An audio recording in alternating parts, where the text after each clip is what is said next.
good. You score, but I don't have to. It's a win. Miami Dolphins, Miami Dolphins, Miami Dolphins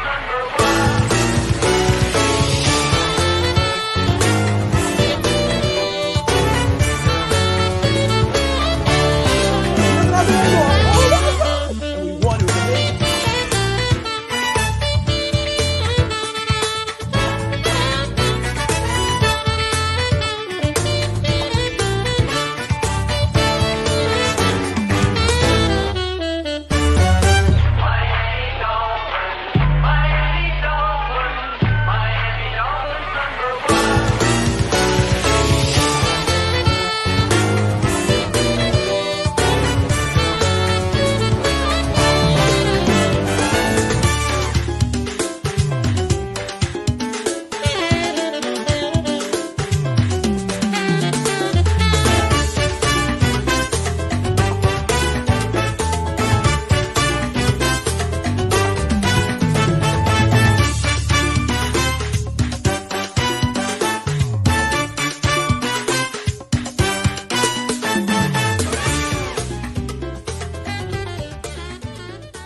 All right.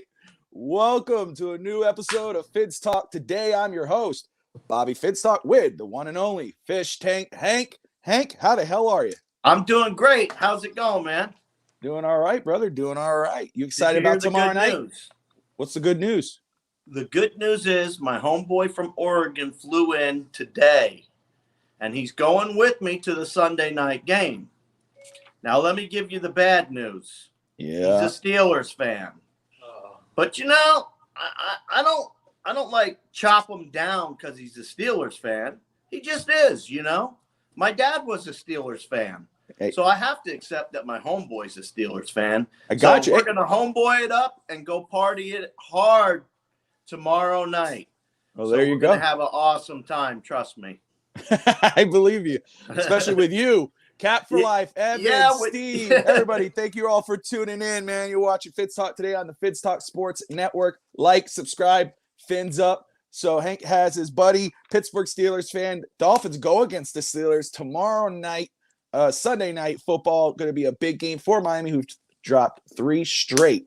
But there's a huge difference between those 3 straight and this one tomorrow. We got our starting quarterback, QB1, Tua, coming back, numero uno, as Hank would say. Hank, what jersey you wearing? Numero uno, baby. Throwback. That's I right. just got this sucker. What are you wearing, Bobby? Show us off a little bit. 88, my number there. 88. And then let me go ahead and turn that around. Bobby Fins Talk. Bobby Fins Talk in the house. That's right, brother. You know it. Hey, man. So I'm not going to dive in too much about last week's game. We're not going to talk about let's not. Everybody talked about it. I talked it on post game, overtime. You talked with Evan on the bandwagon. I'm sure we're all done with the 3-game losing streak. We're hoping that tomorrow it ends with the Steelers. Let me get a quick shout out here. Go ahead. Yo, what's up, Evan, Cap? What's going on today, folks? And you got Steve in there. Steve. That's right. So, but let's start with this. Before we get into Sunday Night Football for tomorrow night, I wanted to talk about some rumors that are starting to persist, especially after a big blockbuster trade between the Carolina Panthers and the San Francisco 49ers. Christian McCaffrey, their all-pro running back, gets traded to the 49ers. I think a second, a third, another third, or whatever. A third, a fourth, and then the following year, 5th.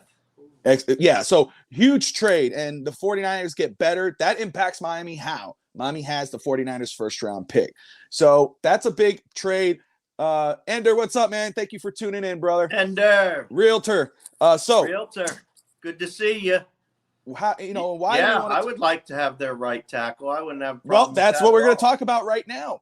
So the the trade. I love it. I have it on my list right here. The Dolphins. Why are we going to talk about the Dolphins during the trade deadline? Dolphins are 3-3, and they got some players that have been rumored to be traded. Okay, of course we got Gaskin. I've actually heard this Gaskin, Ahmed, Howard. I've even heard Xavier Howard. And but the big name, and the more likely name is Mike Gesicki. Yes. Mike Gesicki could be on the move. He had a good game last week, okay, but he hasn't done well this season. He doesn't really fit the offense, and his name is coming up. Report is in August, it was reported that the Dolphins were open to the idea of trading Mike Gesicki. Not much appears to have changed it. ESPN's Jeremy Fowler reports that the Dolphins remain open to listen to trade offers for Gesicki. The Dolphins are not actively shopping him, but they're listening.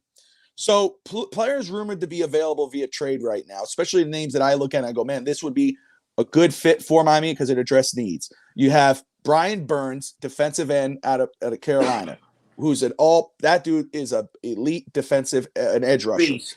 A beast. Tackle Taylor Moton, who Realtor just brought up, the Panthers tackle. That's who I'd like. And then Seahawks corner, Sidney Jones, and Washington's corner, William Jackson. So these are kind of four names. But so when you're thinking, if we had to trade Gesicki, last time we discussed this was a while back. You said a draft pick. You said you would be okay with you want a draft pick, which I'm all for getting draft picks.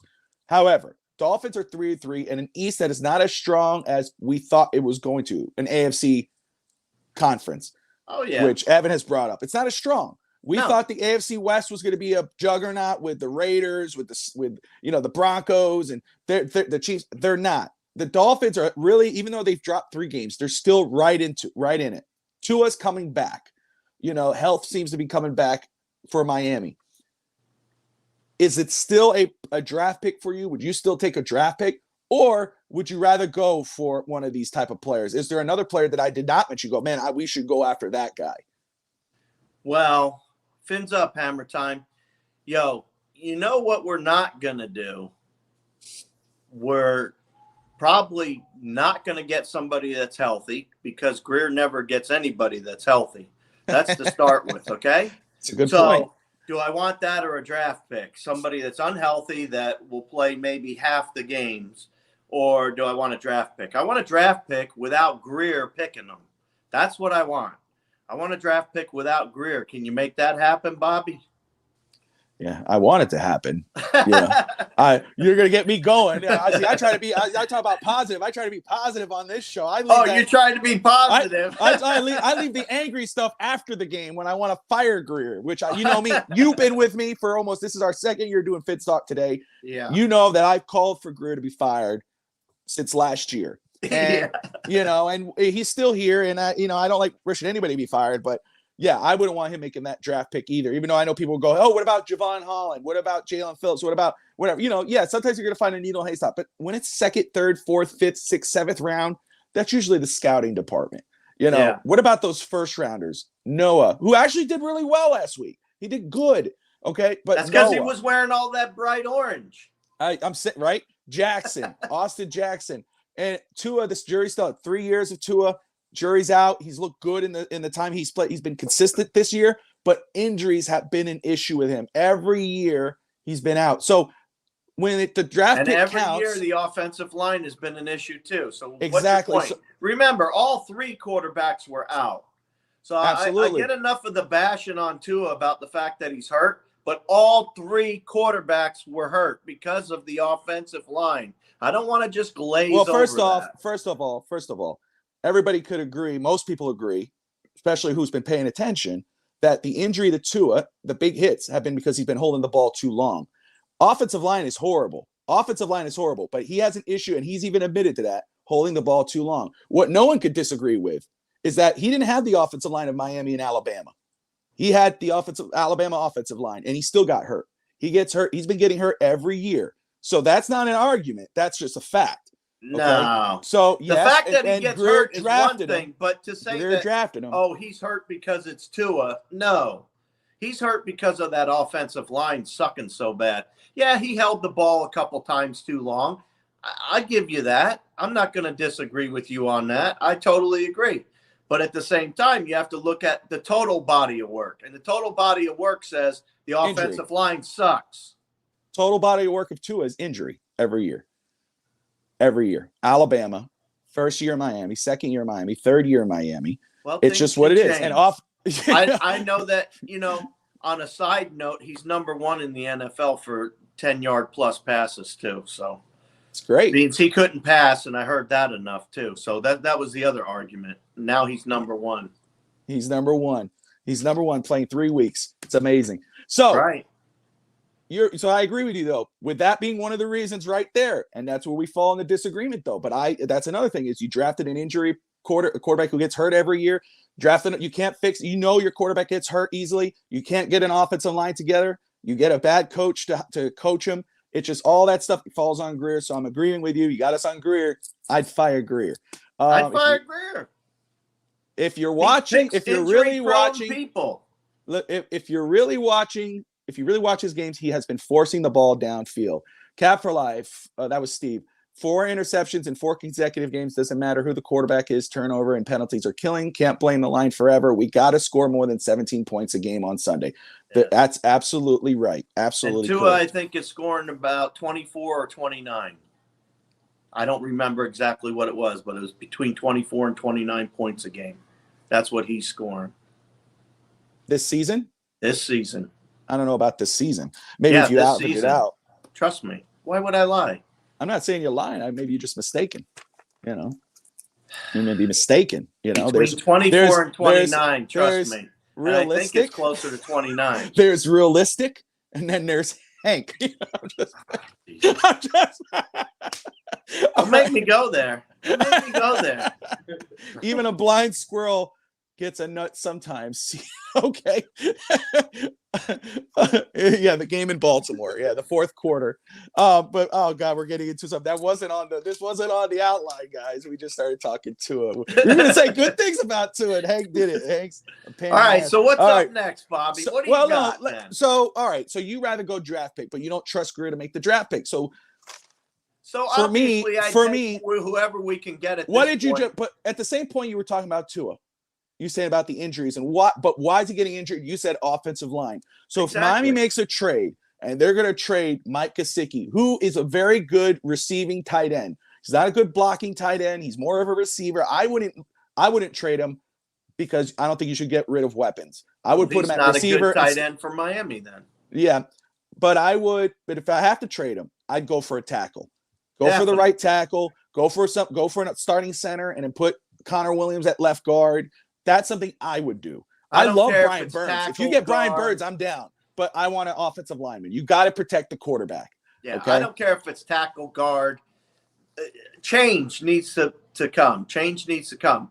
But the nice part is, as we were talking about Tua and the offensive line, is Tua has now become more of a drop back and let it go passer too than he used to be. So there is a bit of change that he's been trying to make with holding on to the ball. Just to, Well, and the good thing, though, the truth is, too, he trusts his weapons. I mean, we have Tyreek Hill, who's on pace to break. Who's on pace to break the receiving yards record this season. Yeah, with Tua, with Skyler, with Teddy. I mean, you have a weapon who's 5'10", 5'9"? Yeah. Who hops in the air like 6'5" feet to catch the football. You have a great weapon in Tyreek. You're going to become more comfortable throwing that ball when you're in trouble. But let's talk about Sunday Night Football tomorrow night. Let's talk about Sunday night and then Pittsburgh Steelers. Let's talk about the Steelers. You got your friend there who's a Steelers fan. You guys are going to the game. It's going to be fun. You're going to tailgate, all that whatnot. The Dolphins face the Steelers tomorrow. Tua is coming back. He was out for 2.5 weeks. First it was the back, then it was the head. Obvious concussion that second game. How much of an impact do you expect Tua to have on this game for the Dolphins offense? That's been struggling. I think he's going to have a huge impact. And I think aren't we getting Armstead back? Do you know yet? I don't know. Don't know yet that's either. Key. That's key. I don't know if he's coming back yet or not, but if it's him and Tua, that's going to be an enormous impact for the Steelers, especially being as their defense is all beat up. Yeah. But I think Tua's going to have a great game, knowing how many people for Pittsburgh are actually out.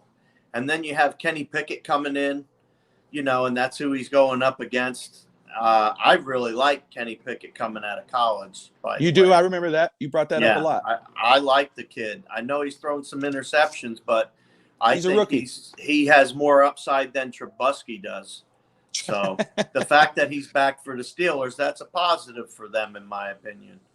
So it's just, it's got to be a balance. But I think Tua is going to make a big difference because he's going to drop back and he's going to let it go. He's not going to play around anymore. He's not going to hold the ball. He's got to understand now he's got to get rid of that ball under whatever circumstances it is. Get rid of the ball. And 9 out of 10 times he's going to throw it down the field. And that's going to be to either Waddle or Hill. And that's going to either be a touchdown or a first down 9 out of 10 times also. So Tua will have a major part in this. I think he reads the field just fine. There have been a few talks about that, but I think he reads it just fine. I like it. Yeah, I know I do. Let me, Cap for Life, I just want to acknowledge what he's saying there. The reality is the Baltimore game made us look like we were scoring more than 20 points in a game. But in reality, we really are averaging 18 points a game. A good enough coach needs to get the running game going also. You're right. That is true. And I brought that up recently, I think on overtime, where, those numbers, and it was still it's a comeback win. It counts. That's on Baltimore. My thing is, Miami was down 35-14 at the fourth quarter. Tua had 200 and something yards, 2 touchdowns, 2 interceptions. Miami never stopped. Baltimore took their foot off the gas, thought they was safe. Miami took advantage.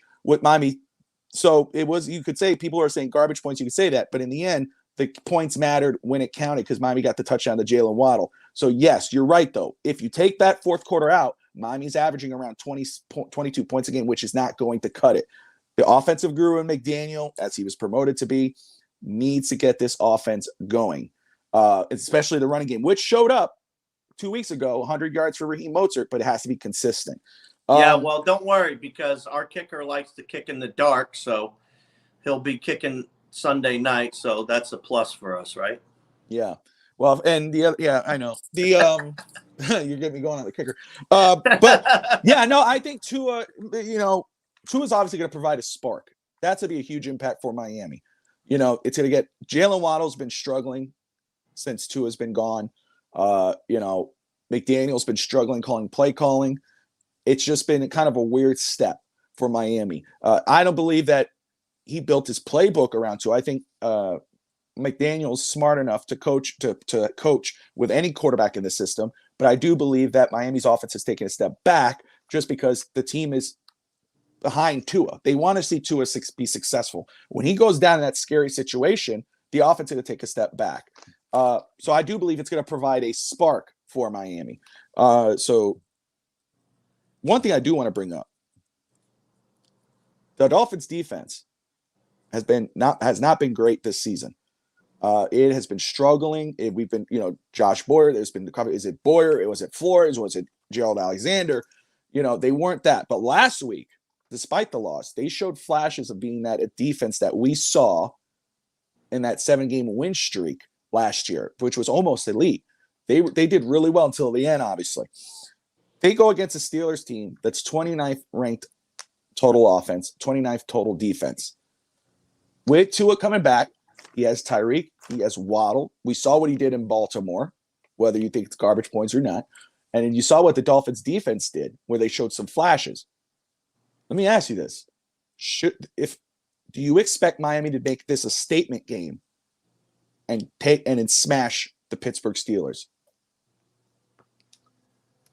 Absolutely. Absolutely, positively, yes. And, I wait all week to give out my scores. Yeah. Here on Saturdays, by the way. But I know you do. The Steelers are ranked 29th in total offense, 29th in total defense. They're going to have a problem. If Miami's defense responds the way they did last week and, they step up a bit more than last week, I would have to say, the Pittsburgh Steelers and Kenny Pickett could be in for a long night. But like they say, there's no guarantee to anything, but I truly believe he could be in for a very long night. Yeah. If something doesn't change. But I like the fact that they have Najee Harris and he can take some heat off for them. He's a great back. I wish Miami would have got him. But no, I think it's definitely going to be a statement game for Tua. I think it's going to be a statement game for the whole game, for the whole team also, because they have to show that they can beat somebody on primetime. We don't get many primetime games. That's a great point. Great point. And this is a primetime game. This is the type of game that everybody wants to go and watch, you know?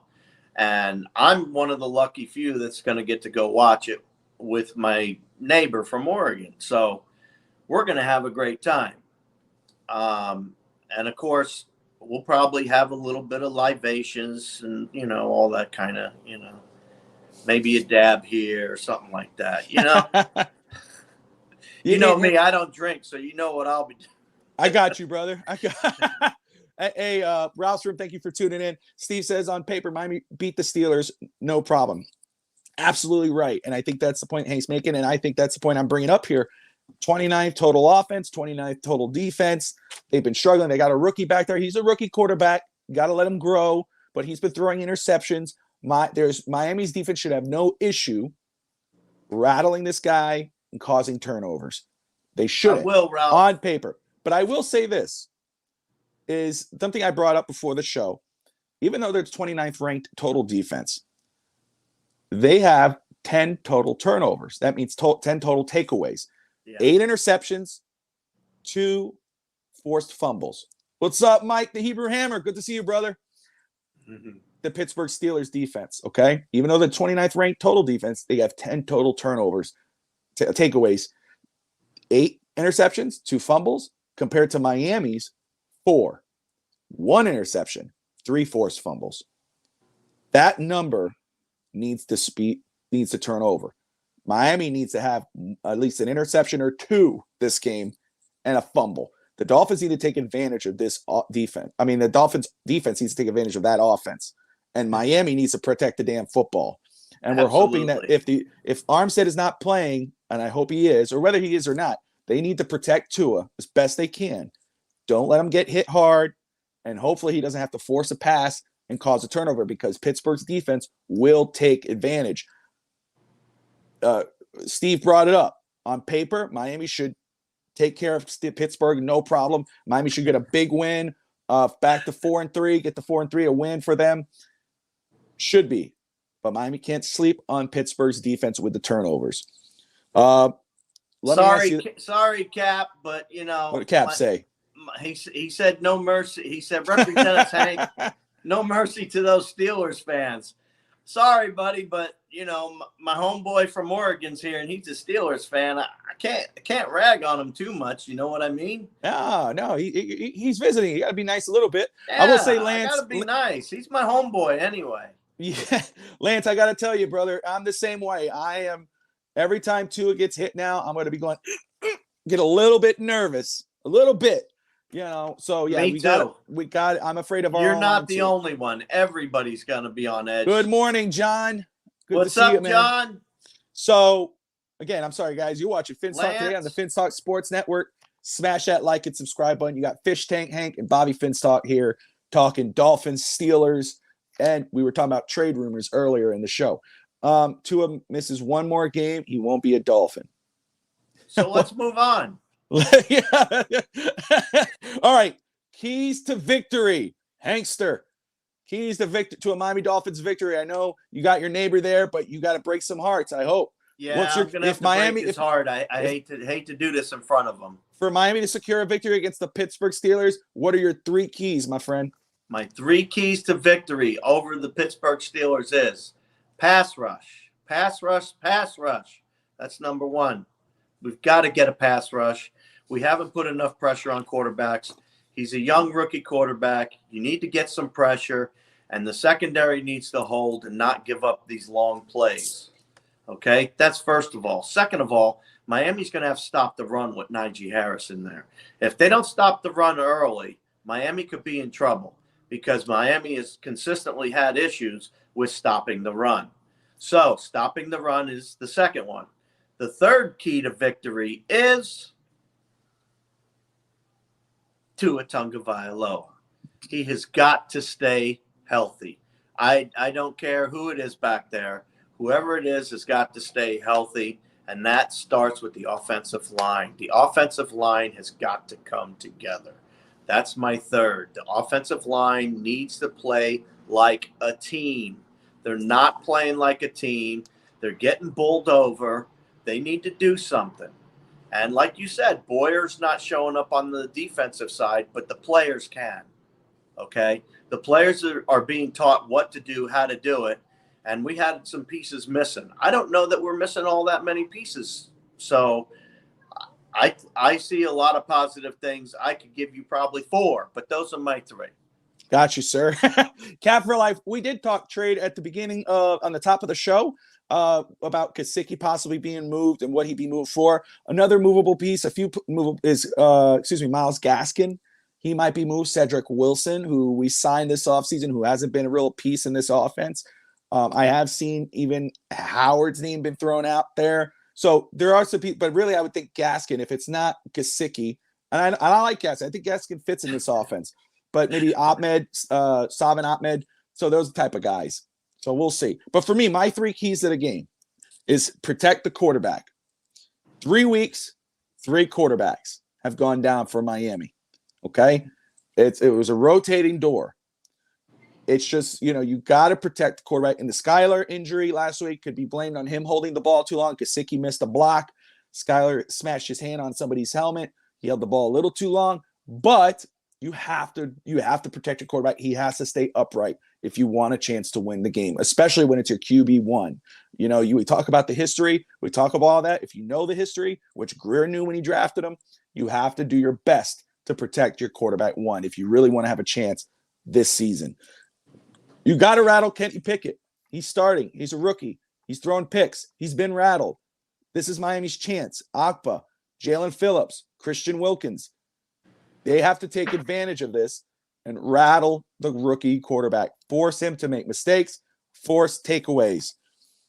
Miami's defense only has 1 interception, 3 forced fumbles.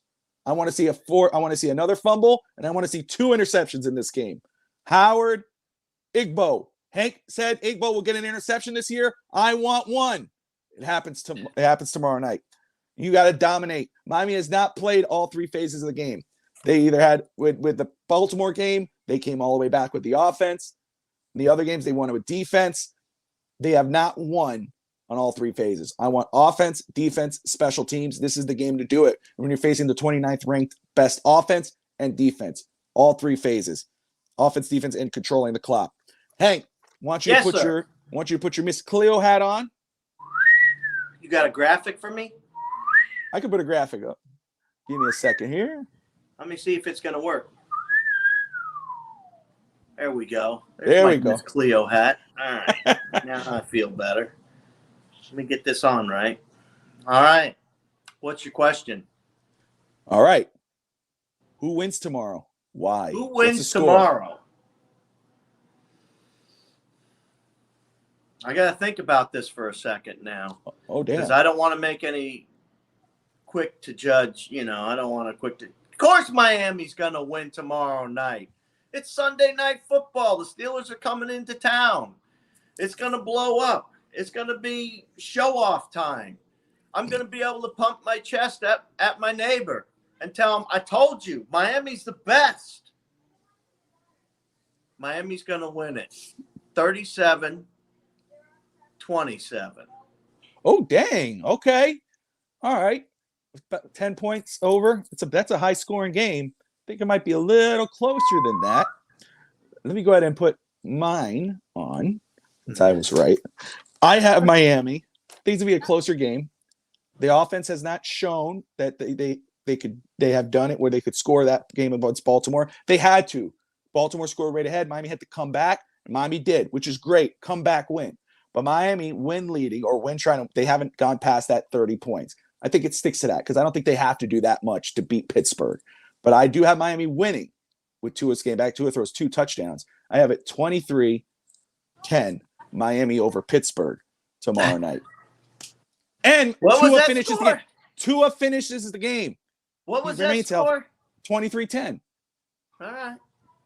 Too realistic for you? You're 13 points off. I'm 10. So who's not being realistic? Oh, you got more point differential than I do. So be careful. Yes, I do. 13 points. 23-10. Make sure you're calling Steve out the right person. Hey, let's go. Steve has it 23-13. 3 points off for me. Lance has it 24-17. Hammer time 23-13. I got it 37-27. That's just how I see it. I don't know until if Miami's defense really shows up. I don't know if Pittsburgh could score 27 points. Until Miami's defense really shows up. That's true. I have to give away points to the other team. I'm going to be honest with you, Hank. Be honest with you, brother. If Miami wins 37-27, Pittsburgh scores 27 points, I'm going to be pissed at Miami's defense. There's no reason Pittsburgh should score 27 points. You heard what I just said, though. I'm telling you. But, hey, you'll be the first to know. You go, oh, man, Miami won. That's great. Miami won. We're 4-3 now. You gave up 27 points to the Steelers? To the Steelers? Come on now. 27-17, cap for life. Hammer time. Sam, thank you for watching, brother. Need to go after both Morton and that center. I agree. We need to go for a trade. We got to go after an offensive lineman. If you're going to make a trade, get an offensive lineman. You got to protect your starting quarterback. That's the problem right now in Miami. It's been for the past 20 years. So it is what it is. Well, maybe 10-something, 15 years. Take our graphic away. I want some magic around here. You know what I mean? I got you, brother. All right. Oh, yeah. So there you go. Now it's all square. Now we're good. All right. John has it. Close game. Okay. 20-17, Miami. Now that's a close game. You don't have a very close game. I don't have a close game. I'm okay with it. I still only have Miami. I have Miami scoring 37 points. I don't think they need to score that much. They haven't showed they could score that much when they, but they don't need to score that much. But that's just me. So you can point all you want. They need to score that much. That's all. We're sitting here next week. You'll say the same thing. You see. Oh, wow, Steve. Okay. I said I'd be mad if Miami won if Pittsburgh scored. Steve says if Pittsburgh scores 27 points, we're losing. We lose. Damn. That's the thing, man. Miami's shown that they could get ahead if somebody takes their foot. Look what they did last week when that team thought the Dolphins were losing. Waddle had that horrible fumble, and then all of a sudden Waddle comes back and almost drives downfield. Miami still had a chance to win, and the defense was like, the game's not over. And that's what happened to Baltimore. Baltimore thought the game was over, and Miami said, not so fast. When you got Tyreek Hill, the game is never over. Or Jalen Waddle. I think our average is around 20 points this year. Yeah, which is not good when you think about what Miami was promoted to be. But let's hope that, and you got to. This is the thing. I know people are critical of Mike McDaniel. Evan wants him to be a little more angry on the sidelines. He has that Brian Flores play calling, blah, blah, blah. That's what I've been hearing. Look, he's a rookie coach. Give him time. But it is true. It was advertised to be a high-scoring offense. Hasn't been so far. It is what it is. Fish Tank, you have a big game tomorrow. It's going to be fun. Your first primetime game at Hard Rock with your buddy from Oregon. It's going to be exciting. You got any final words for the people out there, my friend? Hey, I just want to say I love coming out and talking with all you folks. I have a great time. John, Sam, everybody, Hammer Time, Cap for Life, Steve. I really appreciate you folks coming out and making this day fun for me. I love coming out and talking Miami Dolphins football. And I know that we're going to be stomping some Steeler ass. So that's just a fact. That's right. Well, I want to thank everybody for tuning in, whether you're watching on Twitter, Facebook, YouTube. If you're watching on the other social medias, please go to our page, Finsaw Sports Network. Smash that like and subscribe button. We got great shows. Tomorrow we got Huddle Up and Wait, which is right before the Dolphins game. They're going to be going around the NFL, but they're also going to talk about the Dolphins Steelers, obviously. So tune in for that. We got post-game show. It's a lot of stuff in a bandwagon. So much great content on the Finsaw Sports Network. Fish Tank is on 2 shows on the channel. So you get double doses, 2 dabs of Hank. So hit that like and subscribe button. We appreciate you. If you didn't get to watch the show live and you have a prediction or you have thoughts about what we're talking about, possible trades, etc., put them in those comments below. We'd love to see them. So thank you all for tuning in. Hit that like and subscribe button. And most importantly, as always, fins up, everybody. Take us out of here, Bobby.